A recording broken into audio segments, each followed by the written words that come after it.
제가 오늘 꼭 드리고 싶은 이야기의 골자는 세계 경제는 저성장 고착화되는데 미국만 나홀로 굉장히 강한 흐름을 유지한다. 이게 핵심입니다. 근데 이 와중에 중국 경제는 안 좋죠. 중국 부동산은 특히 안 좋죠. 지금 회복이 잘 안 됩니다. 각종 부양책을 동원했는데도 회복이 잘 안 되고 있어요. 그러니까 어떻게 합니까? 중국에서 돈이 이동해요. 중국의 돈이 빠져나와요. 홍콩, 대만에서 돈이 빠져나와요. 빠져나온 돈이 미국으로 가는 거예요. 실장님이 또 이런 얘기를 해주신 게 있어요. 그 앞으로 좀 뭐랄까 좀 저성장의 시대가 또 올 수도 있다. 그래서 그 영상을 하나 제가 봤거든요. 네. IMF에서 좀 아무래도 향후 5년간 좀 안 좋아질 거다. 뭐 이런 얘기들이 좀 나왔는데 그 어찌됐든 세계 경제랑 또 우리 수출 국가인 한국에 또 영향도 이제 밀접할 것 같고 그렇죠. 어떻게 이걸 좀 해석을 해야 됩니까? 일단 기본적으로 앞서서도 그런 말씀을 드리긴 했습니다만 24년 경제도 안 좋고 23년도 안 좋았는데 앞으로 2029년까지도 안 좋을 것으로 보고 있습니다. 그러니까 IMF나 월드뱅크나 OECD나 경제 관련 국제기구들이 공통적으로 그렇게 보고 있습니다. 물론 unfolding economy 뭐 이런 표현도 써요. unfolding recovery. 그러니까 이것은 23년 상반기가 극단적으로 안 좋았기 때문에 그거보다는 좀 날개를 편다. 이런 느낌이거든요. 굽혔던 것을 좀 펴는 unfolding이라는 표현을 쓸 수 있는데 근데 그 리커버리가 진행되는 것이고 그렇다고 해서 이게 폭발적으로 성장하고 그런 흐름은 아닙니다. 그래서 숫자로 말씀드리면 세계 경제의 장기 평균 성장률이 최근 한 15년 동안 한 3.7% 수준이었는데 그걸 훨씬 밑도는 3.2% 수준으로 계속 유지된다라고 전망하고 있어요. 뭐 그런 여러 가지 배경들이 있는데 이 고금리에서 금리 인하를 하긴 하겠지만 우리가 기대할 만큼의 낮은 금리 시대로 가진 않습니다. 뉴노멀이 되는 거예요. 예를 들면 이걸 중립금리라고 하죠. 미국의 5.5% 금리에서 그럼 금리를 인하하면 얼마나 내릴까? 얼마나 내릴까라는 그 질문에 대한 답이 중립금리예요. 근데 그 중립금리가 우리가 기대하는 옛날의 금리처럼 뭐 0이나 1이나 2가 아니라 한 3.5% 정도로 내리지 않을까?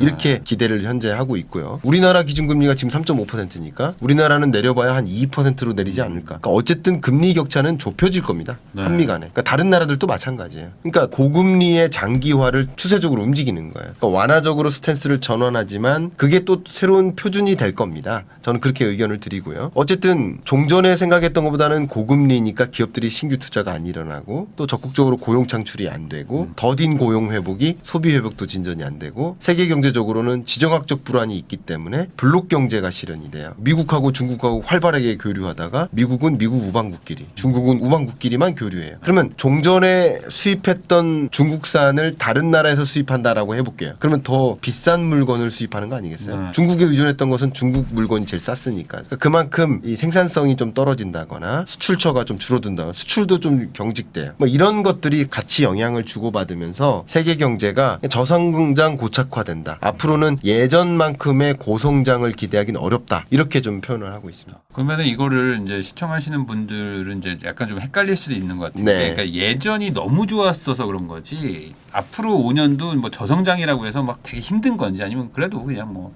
예를 들면 아주 초장기로 한 3, 40년을 봤을 때는 뭐 그래도 나쁘지 않은 건지 뭐 어떻게 이걸 봐야 될지. 2020년 팬데믹 경제 그 상황을 저는 이제 여러 차례 말씀드렸지만 경제 위기라고 했죠. 이거 위기, 경제적으로 위기라는 단어를 붙이기에 적합한 그 시기는 경제 활동이 급격히 수축되는 현상을 얘기하고 수축되기 때문에 결과물로 뭐가 나와요? GDP가 마이너스예요. 마이너스 성장률이에요. 그게 경제 위기입니다. 근데 23년 같은 경우는 제가 22년에도 이 자리에 나와서 말씀드렸지만 경기 침체라고 말씀드렸죠. 경제 위기가 아니라 경기 침체예요. 제가 말장난하는 게 아니라 경기 침체는 엄연히 다른 현상이고 다른 현상이기 때문에 자산 시장에 나타나는 특징도 완전히 다릅니다. 그러니까 22년은 경기 침체 현상이고 경기 침체는 뭐를 가지고 얘기하느냐? 잠재 성장률을 밑도는 경제 성장률. 그러니까 우리나라 성장률로 보면 2%가 잠재 성장률이니까 그걸 훨씬 밑도는 1.4% 성장했거든요. 23년이.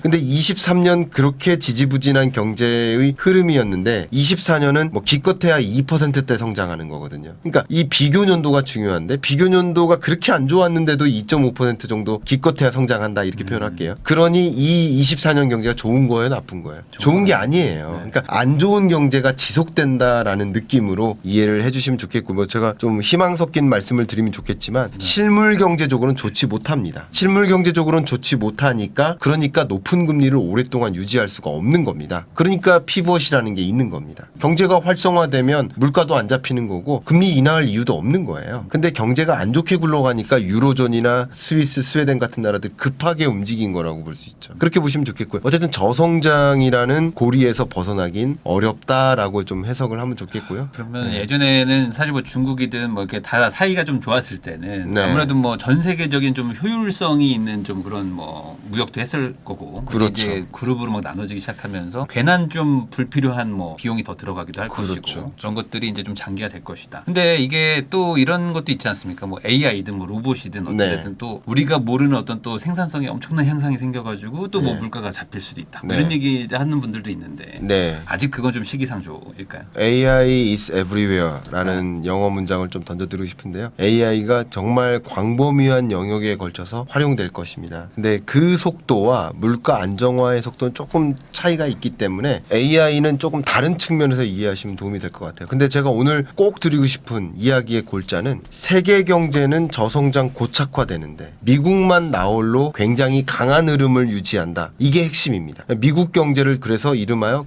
골디락스를 맞이한다. 골디락스는 과도한 고성장이나 인플레이션을 경험하는 것도 아니고 뭐 저성장이나 디플레를 경험하는 것도 아닌 참 좋은 경제. 그래서 골디락스인데 그래프를 한번 보여드리면 캐나다, 프랑스, 독일, 이탈리아, 일본, 영국 제가 이렇게 꼽은 이유는 이게 G7입니다. G7 국가 소위 강대국들을 나열해 봤는데 25년 성장률과 29년 성장률을 IMF 전망치로 비교를 해봐드리면 캐나다가 가장 높았죠. 네. 25년은. 근데 29년이 되면 가장 높은 나라가 뭐예요? 미국이에요. 미국이네요. 더 디테일한 정보를 좀 공유해드리면 좋겠지만 가장 얄팍한 정보만 가지고만 일단 설명을 드리는 겁니다. 그러니까 미국 경제가 미국을 제외한 나머지 G7 국가들은 2%가 채 안 돼요. 성장률이. 그러면 아주 안 좋은 거네요. 안 좋은 거죠. 네. 그리고 25년보다 성장세가 더 더뎌요. 대부분. 그리고 이탈리아만 조금 올라가는 느낌이지만 정말 안 좋은데 계속 안 좋은 느낌인 거예요. 제가 말씀드리는 건 뭐냐면 이런 G7 국가 그리고 그 밖에 다른 신흥국 경제 대국들도 마찬가지예요. 중국이나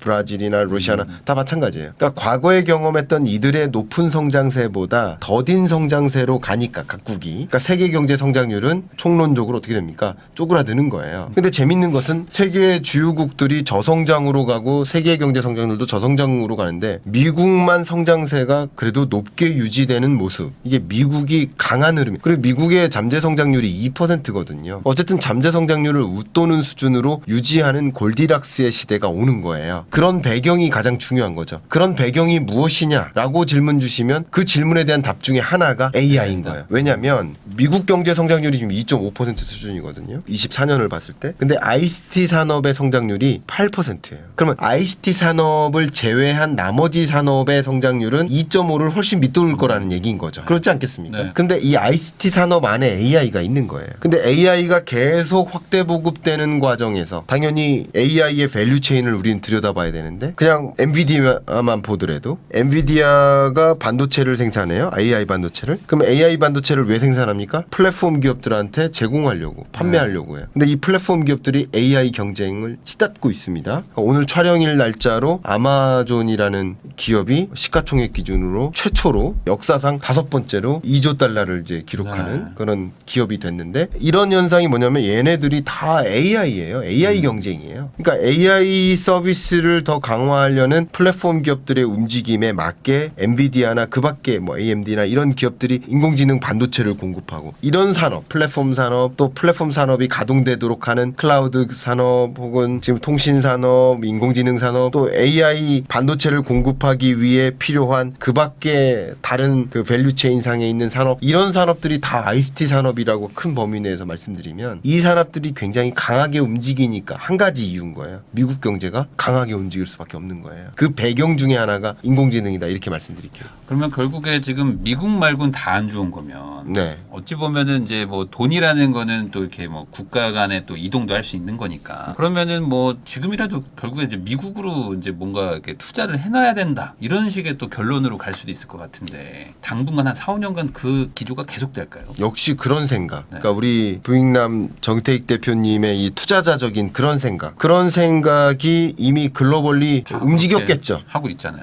그리고 그게 또 역시 미국으로 쏠린 거예요. 돈의 이동이에요. 그러니까 미국 경제가 왜 이렇게 강하고 앞으로 강하게 움직일 것인가의 근거 두 번째가 아까 AI 말씀드렸는데 네. 두 번째가 돈의 이동이에요. 지금 그래프 한번 보시면 최근 기준으로만 봐도 주식 펀드 자금이 늘었어요. 글로벌리. 그러니까 늘어난 것을 해부해 보면 줄어든 국가나 권역도 있죠. 근데 늘어난 국가 권역이 있겠죠. 보시는 것처럼 서유럽으로는 줄었어요. 그랬는데도 글로벌리 주식 자금이 늘었다는 얘기는 엄청나게 다른 나라는 늘었다는 얘기인데 대부분 뭐예요? 미국이에요. 미국으로 갔네. 예. 이게 주식 펀드 자금 흐름뿐만 아니라 채권 펀드 자금 흐름도 마찬가지예요. 또 심각하게는 주식 펀드, 채권 펀드 말고 이것은 여러분들의 이제 투자 자금인 거잖아요. 근데 그거 말고 해외 직접 투자도 있습니다. 제가 엊그저께 미국에 다녀왔잖아요. 미국의 조지아주에 다녔습니다. 아틀란타가 있는데 아틀란타는 법인세가 0이에요. 우리나라 현대기아차, LG전자 그리고 지금 현재 SK온, 제가 SK온을 방문했습니다.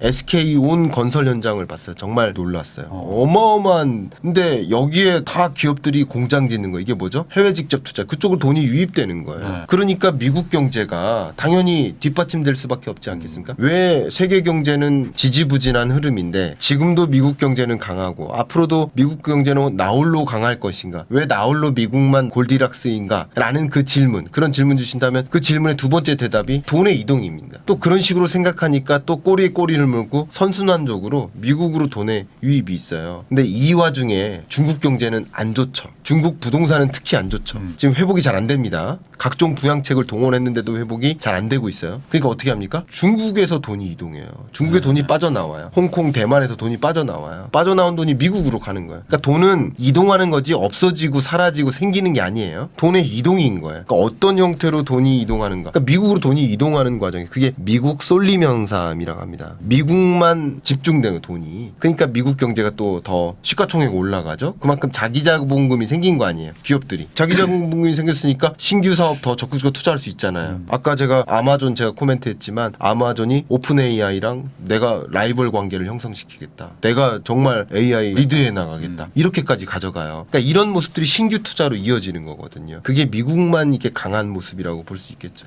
그러면은 지금도 사실 주가가 막 계속 올라가고 뭐 전고점 돌파하고 있는데 이게 끝이 아니다. 아직 뭐 더 갈 수 있을 여력이 많다. 전 세계에서 돈이 계속 몰리고 있다. 이렇게 봐야 되는 거네요. 그러니까 이게 탈동조화라고 볼까요? 미국은 주가가 좋은데 중국, 한국은 뭐 도대체 언제 회복되냐 뭐 이렇게 네. 얘기하시잖아요. 그런 이야기랑 또 컨센서스가 일치하는 것이고요. 부동산 시장도 잠깐 코멘트 해드리면 미국의 상업용 부동산 시장이 좀 안 좋다고 우리가 가정하잖아요. 안 좋아요. 근데 주거용 부동산은 굉장히 좋습니다. 근데 네. 주거용 부동산 시장에서도 뭐 일부 지역, 뭐 뉴욕이라든가 일부 지역은 안 좋아요. 근데 좋은 지역들이 있기 때문에 평균 집값이 올라가는 거 아니겠습니까? 네. 평균 집값이 2020년 코로나19 그리고 22년 고물가 그리고 금리 인상 했음에도 불구하고 평균 집값이 떨어지지 않았어요. 왜 이렇게 평균 집값이 오를까요? 떨어지는 지역도 있겠지만 오르는 지역들이 굉장히 많기 때문에 오르는 거예요. 네. 평균적으로 오르니까. 근데 그 오르는 지역 중에 하나가 아까 방금 말씀드렸던 조지아, 아틀란타 이런 데예요. 이런 데는요. 기업들이 유치되니까 또 무슨 이동이 있어요? 인력의 이동이 있습니다. 네. 그럼 인력 우리 한국에서도 주재원을 몇백 명씩 보내야 돼요. 근데 이게 한국 기업만의 일이 아니라 다른 나라 주요 기업들도 같이 움직여요. 그럼 주재원들이 그쪽으로 이동하는 과정에서 뭐가 필요해요? 집이 필요해요. 살 집이 필요해요. 근데 집이 없어요. 집이 없어서 난립니다. 그러니까 집값이 어떻게 돼요? 계속 올라가는 거예요. 그래서 저도 최근에 만났던 부동산 업체인데요. 그 업체가 중개 서비스를 집중으로 했었는데 집이 없으니까 어떻게 하는지 아세요? 아예 디벨롭해요. 땅 사서 거기서는 이제 우리나라로 치면 이제 주택 단지라는 표현을 이렇게 하는데 미국에서는 그 단지를 영어로 subdivision이라고 해요. subdivision만큼의 땅을 사서 한 30개 정도의 단독주택들이 들어서요. 그 디벨롭할 때 그렇게 땅을 그만큼을 사고 30여 채를 짓고 그걸 이제 투자자들한테 판매하고 임차인한테 월세 주고 그런 매니지먼트 서비스까지 합니다. 디벨로핑이에요, 완전히. 그러니까 그런 식으로 미국의 경우에는 집값이 오를 수밖에 없는 그 배경이 돈의 이동이고 사람의 이동이다. 이렇게 설명드릴게요. 진짜 사람의 이동을 한 가지 또 설명드리면요. 이거 굉장히 재밌는데요. 미국이요. 많은 분들이 좀 그런 질문을 하는데 왜 이렇게 고용 시장이 탄탄해요? 그러니까 고용 시장마저 탄탄하잖아요. 근데 이제 영어를 써서 죄송합니다만 영어식 표현을 쓰고 있기 때문에 그렇게 말씀드립니다. employment 이게 고용이잖아요. 근데 US born employment이 있고 그리고 foreign born employment이 있어요. 이게 IMF식 표현입니다. 근데 저는 한국어로 번역했을 때 잘못 전달될까봐 아예 그냥 영어로 쓰는 걸 더 선호합니다. 그래서 양해를 구합니다. US born employment이 늘어나는 게 아니에요. foreign born이에요 지금. 그러니까 뭔가 외국에서 사람들이 계속 들어오는군요. 그러니까요. 예를 들어서 여러분 얼마 전에 보셨는지 모르겠지만 엔비디아에서 채용한 인력 중에 최근 경력 일자리, 경력직 인력을 채용했는데 경력직 채용 직원들을 보면 삼성전자 출신이 제일 많아요. 삼성전자 말고 TSMC 출신도 필요할 것이고 그럴 거 아니에요. 그죠? 근데 삼성전자 출신을 가장 많이 뽑아갔어요. 그런 인재의 이동도 있고요. 기술 인재죠. 그리고 소위 이민자라고 할까요? 혹은 저부가 가치 일자리에서 인력 시장도 인력들이 많이 들어오고요. 그리고 방금 말씀드렸던 국내 인력이 파견으로 주재원으로 나가는 인력들도 있고 그러니까 다양한 종류의 foreign born employment가 계속 일어나니까 그만큼 일자리가 있고 인력들이 유입되니까 고용시장도 탄탄한 거예요. 고용시장이 탄탄하니 소득이 어때요? 소득이 견조해요. 그럼 소비할 수 있죠. 그러니까 미국 경제가 지지 않는 거예요. 지금 골디락스인 이유가 그겁니다. 그러면은 정말 이 상황이라면은 미국만 앞으로 한 4, 5년 계속 가고 나머지 국가들은 또 힘들고 이럴 수도 있는데 한국은 어떤 포지션인가요 여기서?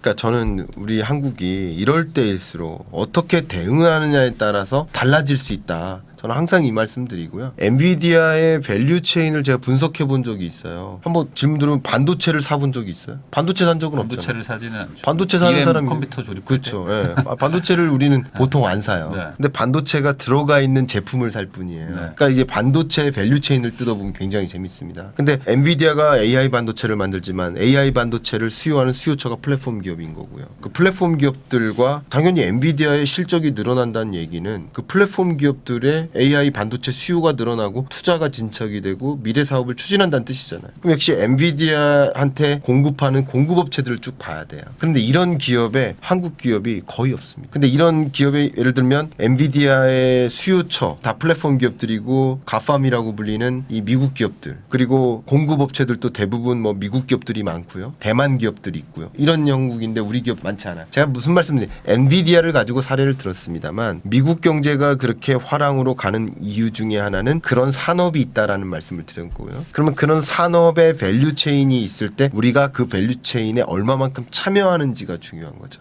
우리가 경영 전략 관점에서 말씀드리는 겁니다. 근데 그 참여도가 지금 높지는 않다. 높지 않죠. 아. 그러니까 우리 외교 당국이나 혹은 우리 수출입을 관할한 산업통상자원부나 정책적으로는 유망한 산업과 미래 성장하는 그런 국가들을 중심으로 한 밸류체인에 우리 기업들이 참여할 수 있도록 그런 역할을 해주는 게 중요한 거고요. 그리고 나아가서 우리 중소기업이나 대기업들이 또 움직일 수 있도록 준비해야 되고요. 예를 들면 지금 해운 물동량이 너무나 많이 쏟아져 였는데 해운 선박이 부족한 시점에서는 우리 선박을 추가적으로 조기에 공급해서 왜냐하면 대기업들은요 지금 컨테이너선이 부족한데 그리고 해운비가 올라가는데 그것에 큰 충격을 덜 받아요. 왜냐하면 장기 계약을 하거든요.